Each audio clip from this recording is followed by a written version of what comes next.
भारत की सेना कहती है कि हमने 100% अपने टारगेट को पूरा किया। सरकार कहती है हमने ऑपरेशन सिंदूर के लक्ष्यों को हासिल किया और यह आगे भी जारी रहेगा। भारतीय मिसाइलों ने जितनी तबाही पाकिस्तान में मचाई, उससे ज्यादा बीजेपी की सियासी मिसाइलों ने भारत में मचा दी। कांग्रेस बेचैन है। इंडी गठबंधन के दलों को जैसे सांप सूंघ गया है, क्योंकि उन्हें मालूम है कि ऑपरेशन सिंदूर की सफलता उनकी राह में कई मुश्किलें खड़ी करने वाला है। यही वजह है कि जैसे ही गोलीबारी बंद हुई, कांग्रेस बीजेपी और सरकार पर सियासी गोले दागने लगी। कांग्रेस में खलबली मची हुई है। कांग्रेस के ही पी चिदंबरम और शशि थरूर पीएम मोदी की तारीफ करते नहीं थक रहे, लेकिन राहुल गांधी की कहानी इन सबसे अलग है। यही वजह है कि अब कांग्रेस ने ऑपरेशन सिंदूर की सफलता पर ही सवाल खड़े कर दिए। भूपेश बघेल ने ऑपरेशन सिंदूर की सफलता पर भी सवाल उठाया और कहा, पहलगाम आतंकियों को अब तक नहीं पकड़ा गया, ऐसे में आप कैसे कह सकते हैं कि ऑपरेशन सिंदूर सफल रहा। उन्होंने मोदी सरकार की गारंटी पर भी सवाल उठाया। दिल्ली में कांग्रेस दफ्तर के अंदर हुई प्रेस कॉन्फ्रेंस में भूपेश बघेल ने कहा कि 26 लोगों की जान गई, क्या उन 4 या 5 आतंकियों को पकड़ा गया? अगर उन्हें नहीं पकड़ा गया तो आप कैसे कह सकते हैं कि ऑपरेशन सिंदूर सफल रहा? इस चूक का जिम्मेदार कौन?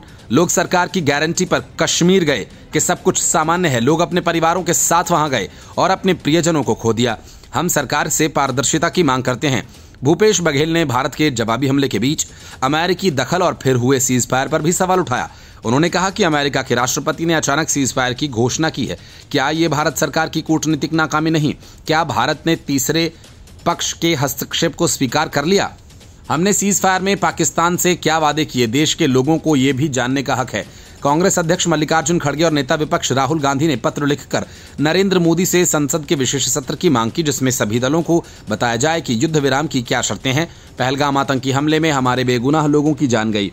देश क्रोधित हुआ। सरकार ने सेना को कार्रवाई की खुली छूट दी। कांग्रेस भी हर कदम पर सरकार के साथ खड़ी रही। हमारी सेना ने आतंकी ठिकानों को तबाह किया, लेकिन फिर जिस तरह से ट्रंप का ट्वीट आया, उससे हम सभी अचंभित हैं। इससे हम सभी के मन में बहुत सारे सवाल खड़े हुए हैं। उन्होंने पूछा कि क्या हमने ट्रंप के बयान से मध्यस्थता स्वीकार कर ली है?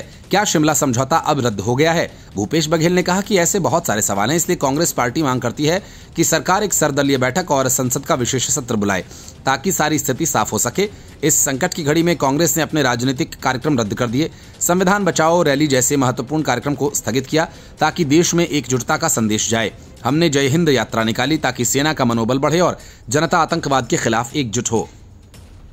हमने सरकार से कहा कि कितना भी बड़ा संकट आए, कांग्रेस आपके साथ है। बघेल ने सवाल उठाते हुए कहा कि जब पूरा देश सेना के साथ खड़ा था, तब बीजेपी के नेता एक्स पर यूपीए और एनडीए की तुलना कर इसे राजनीतिक रंग दे रहे थे।